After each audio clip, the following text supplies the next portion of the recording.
ቤቴ ውስጥ እንደዚህ ስዝረከረክ ነው የምውለው። ከዛ ባሌ ድንገት ደውሎ እየመጣው ነው አይለኝም መሰላችሁ። የቤቴ ጉድ ብዬ ተነሳሁኝና በ30 ደቂቃ እንዴት ፏ ብዬ እንደዘነጥኩ ነው ዛሬ ማሳያችሁ። እንደምታዩት ጸጉሬ በጣም ተያይዟል፣ ዳሜጅ ሆኗል። ከሳምንት በላይ ነው ሲጎሳቆል የከረመው። ስለዚህ ዛሬ ትሪት እናደርገዋለን ማለት ነው። ኦሬዲ ቅባት ተቀብቻው ነበር። የምጠቀመው የብላክ ኤንጅልን ሻምፖና ኮንዲሽነር ነው።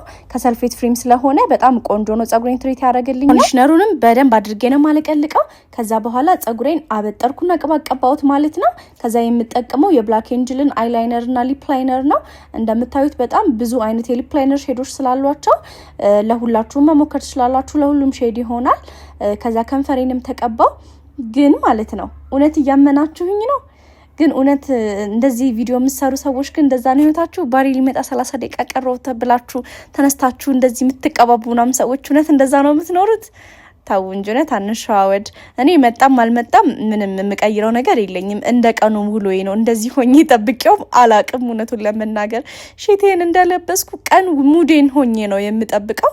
ግን ይሄ ነገር መስተካከል አለበት የለበትም? ሀሳባችሁን ኮሜንት ላይ ስጡኝ። ባይ ባይ።